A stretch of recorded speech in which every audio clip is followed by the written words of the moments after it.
नमस्कार दोस्तों, आप सभी ने सिख दंगों के बारे में सुना होगा, आपने गोधरा कांड के बारे में भी सुना होगा, पर क्या कभी आपने सुना कि त्रिपुरा के मडाई गांव में एक सुबह यानी कि 8 जून 1980 की दशक में एक बहुत बड़ा नरसंहार होता है, जब कई सारी गर्भवती महिलाओं के पेट को चीर दिया जाता है, छोटे छोटे से बच्चों के शरीर में भाले डाल दिए जाते हैं, यहाँ तक कि कई सारे पुरुषों के सिर को काट दिया जाता है, कई सारी महिलाओं के साथ में रेप तक होता है और कई सारे बुजुर्गों के एक एक अंग को काट दिया जाता है। उस सुबह अगर चारों तरफ कुछ दिखाई दे रहा था तो लाशों के ढेर दिखाई दे रहे थे और उसी के चलते अमृत बाजार पत्रिका ने अपने एडिशन में, अपने आर्टिकल में लिखा कि यह घटना वियतनाम की माई लाई घटना से भी बहुत बड़ा नरसंहार है। तो आइए जानते हैं त्रिपुरा के इस नरसंहार के बारे में। और इसी नरसंहार के बाद में त्रिपुरा आदिवासी लोगों के द्वारा कहा गया कि हमें एक अलग स्टेट चाहिए जिसका नाम होगा ग्रेटर त्रिपुरा लैंड। तो आइए जानते हैं इसके बारे में कि यह घटना क्यों घटित हुई। मेरा नाम है अंजलि और मैं आप सभी का स्वागत करती हूं एग्जाम नारी के यूट्यूब प्लेटफॉर्म पर। ये देखिए भारत का मैप है और यहाँ आपको दिखाई दे रहा होगा, ये है त्रिपुरा। त्रिपुरा में अगर हम चले पश्चिमी तरफ तो ये आता है वेस्ट त्रिपुरा का एक डिस्ट्रिक्ट, जो त्रिपुरा की राजधानी अगरतला से तकरीबन 30 किलोमीटर की दूरी पर एक गांव आता है जिसका नाम है मडाई गांव। सबसे बड़ा रीजन ये आता है कि मडाई गांव में इतना बड़ा नरसंहार हो चुका है और इसके बारे में किसी बुक में नहीं बताया जाता, यहाँ तक कि इतिहास का कोई पन्ना इसके बारे में बात नहीं करता, सरकार भी इसके बारे में बात क्यों नहीं करती। जानते हैं इसके बारे में। देखिए, यह घटना घटित होने के कुछ समय पहले चारों तरफ एक अफवाह फैली कि बाहरी लोग, जो हिंदू बंगाली शरणार्थी भारत के त्रिपुरा में आए थे, तो वहां जो त्रिपुरा के आदिवासी लोग हैं उनके ऊपर उन्होंने हमला किया, कुछ लोगों को उन्होंने मार दिया और ये अफवाह जो है आग की तरह फैल गई। और जैसे ये बात फैली तो वहां त्रिपुरी आदिवासी लोग एकत्रित हुए और उन्होंने बंगाली हिंदू शरणार्थियों के ऊपर ये अटैक किया और उसी अटैक के दौरान कुछ ही घंटों में 400 से 800 लोगों की मौत हो गई। और यह आंकड़ा जो है आज भी क्लियर नहीं है कि उस समय कितने लोगों की मौत हुई थी। दरअसल हुआ क्या था, जब 1947 में बंटवारा हुआ तो बंटवारे के टाइम में कई सारे लोग जो है भारत से पाकिस्तान गए और कई सारे लोग पाकिस्तान से भारत आए। तो उस समय जो है कई सारे लोग उस त्रिपुरा में भी जाके बसे जो कि हिंदू शरणार्थी थे।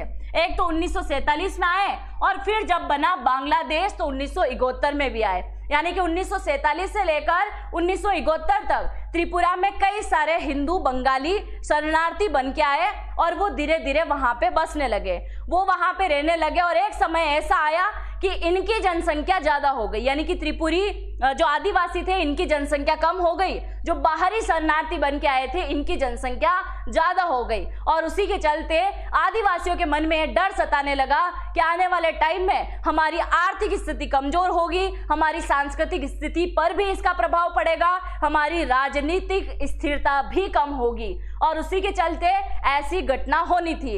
इनको लगने लगा था कि इन लोगों ने हमारी जमीनें छीन ली।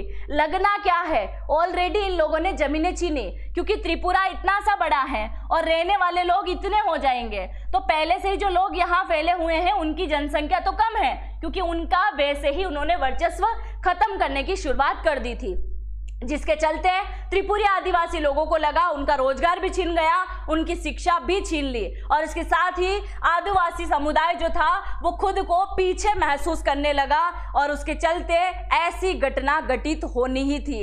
इसके लिए एक बहुत बड़ा संगठन बना जिसका नाम है TNV, यानी कि त्रिपुरा नेशनल वॉलंटियर्स। इन सभी ने हथियार उठा लिया क्योंकि इन्होंने इससे पहले सरकार के सामने भी इस बात को लेकर गुहार लगाई।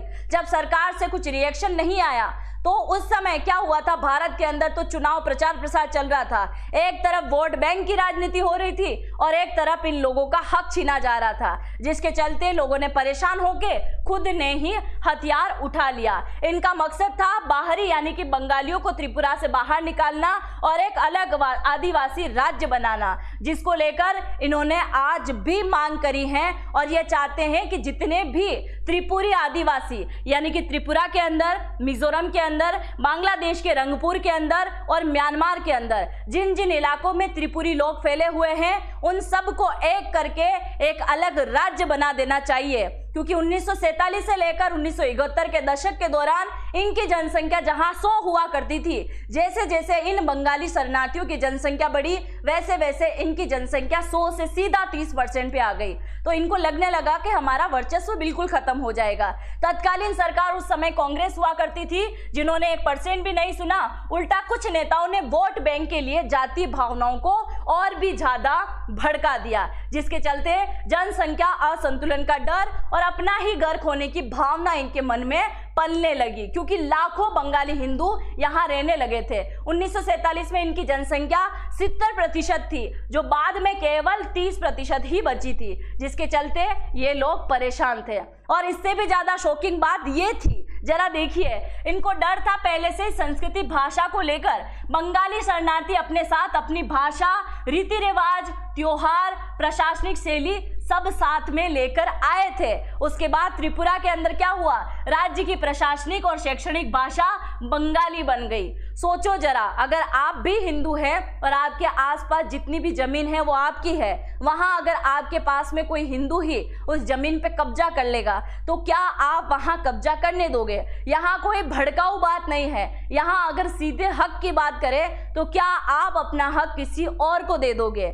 और दूसरी बात यह है कि जिस कॉलोनी में आपका वर्चस्व था, आपकी भाषी गति आदिवासी लोग निवास करते थे, वहां 4 कोई और कम्युनिटी के लोग आ जाए और उनकी भाषा आपके ऊपर थोप दी जाए तो आपको कैसा लगेगा? जबकि उस समय त्रिपुरा में इनकी भाषा कोक बोरोक हुआ करती थी, जो उसका वर्चस्व लगभग खत्म हो चुका था और वहां महत्व ले चुकी थी बंगाली भाषा, जिसके चलते बाहरी बनाम मूल निवासी नैरेटिव चालू हुआ। यह विचार बहुत गहराई से फैला कि बंगाली बाहरी हैं और आदिवासी मूल निवास के हैं। कई आदिवासी संगठनों ने त्रिपुरा आदिवासियों को कहा बंगालियों का नहीं जैसे नारे तक शुरू हो गए। इन्होंने लगातार यह नारा लगाया कि ये जो त्रिपुरा है ये हमारा है, ये बंगालियों का नहीं है। बस ये बात लगातार बढ़ती गई।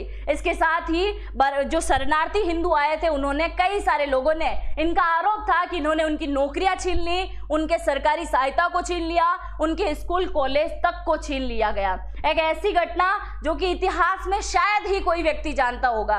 क्या इससे पहले आपने कभी इस मडाई जो नरसंहार है इसके बारे में सुना था या नहीं? क्योंकि आज भी कोई भी मीडिया इस बात को कवर नहीं करता है कि उस समय त्रिपुरी आदिवासी लोग कितना ज्यादा परेशान हो गए होंगे, क्योंकि त्रिपुरा पूर्वोत्तर का हिस्सा है और भारत की मुख्य धारा है। मीडिया में पूर्वोत्तर की आवाज ही नहीं थी। कुल मिला के बात यह है कि भारत के जो 7 सिस्टर है आज भी वो कहीं ना कहीं पिछड़े हुए हैं। भारत के उत्तर पश्चिमी राज्यों में जितना विकास आपको देखने को मिलता है उतना काम कभी भी भारत के पूर्वोत्तर राज्य में आपको नहीं देखने को मिलेगा।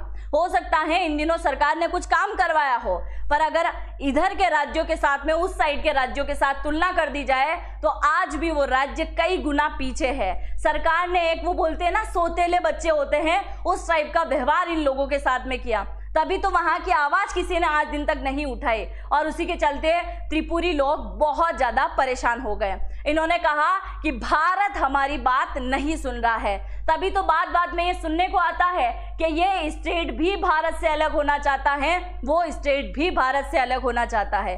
जब वो सरकार के सामने बात रखते हैं तो उनकी बात बिल्कुल भी नहीं भूली जाती। दूसरा, नरसंहार जो हुआ था आदिवासी उग्रवादियों के लिए सिर्फ हिंसा नहीं थी, यह बदले और पहचान की लड़ाई बन चुकी थी। बंगाली परिवारों को चुनकर पूरे गांव को जला देना एक सांकेतिक हमला था। यह हमारी जमीन है, ये तुम्हारी जमीन नहीं है, ऐसा नारा तक दिया गया। और उसके बाद लगातार एक ही डिमांड आती गई कि ये हमारा है और हम सब मिलके वापस से एक राज्य बनाएंगे जिसका नाम हम रखेंगे ग्रेटर त्रिपुरा लैंड। बाकी इन लोगों का आज भी शायद हम कह सकते हैं कि त्रिपुरा में चाहे आज शांति हो, पर अगर इस गांव की हम बात करें, मडाई गांव की, तो आज भी उसकी राख ठंडी नहीं हुई है। जब भी उसका चर्चा निकलती है, जब भी उसकी जिक्र आती है, तब वहां की बात बिल्कुल अलग हो जाती है, क्योंकि कहीं ना कहीं त्रिपुरा का कल्चर खत्म करने की यहाँ कोशिश सी की गई है। यहाँ देखिए कुछ संदर्भ भी देखने को मिलते हैं जिसमें कानून होने के बावजूद भी जमीनों का बाहरी लोगों बंगालियों के पास में जाना रुक नहीं पाया। टीएनपी और अन्य उग्रवादी गुटों ने पाकिस्तान की तरह ही रवैया अपनाया, जिससे पूरी तरीके से इन्हें हटा देना चाहिए। बाकी आप जो भी सोचते हो, क्या ऐसी घटना इनको घटित करनी चाहिए थी? क्या जो हिंदू शरणार्थी भारत के अंदर आए थे, क्या उनके लिए सरकार को उचित व्यवस्था करनी चाहिए थी, या इन त्रिपुरी आदिवासी लोगों के बारे में सोचना चाहिए था जिनकी जनसंख्या लगातार माइनस होती रही है? जो भी आप सोचते हो इनके बारे में जरूर से कमेंट सेक्शन में लिखिएगा, क्योंकि अभी कुछ समय पहले ही मैंने आपको एक वीडियो बना के दिया था जिसमें मैंने आप सभी को बताया था कि त्रिपुरा के अंदर हिंदू बंगाली शरणार्थी तो है ही, पर इसके साथ ही कई सारे अवैध घुसपैठिए भी घुस आए हैं और लगातार ये त्रिपुरा के अंदर घुस आ रहे हैं, जिसकी वजह से त्रिपुरा में अगर 70% गांव हैं और गांव के अंदर अगर 70% जनसंख्या है तो उनमें से 30 ही वहां के लोकल हैं, बाकी 70 जो हैं वो आदिवासी है। अगर 1000 लोगों को आप वहां पे खड़े करोगे तो 1000 में से 700 लोग घुसपैठिए हैं, 300 लोग वहां के लोकल है। इस एग्जाम्पल के साथ आप बहुत अच्छे से समझ सकते हैं कि वो लोग कितना बुरी तरीके से परेशान हुए होंगे। बाकी जनता जनार्दन, आप जो भी सोचते हैं जरूर से कमेंट सेक्शन में लिख के जाइएगा, मुझे आप सभी के कमेंट का इंतजार रहेगा। अगर आप चैनल पर पहली बार आए हैं तो चैनल को सब्सक्राइब करना तो बिल्कुल मत भूलिएगा। हम मिलते हैं नेक्स्ट वीडियो में, तब तक के लिए जय हिंद, जय भारत।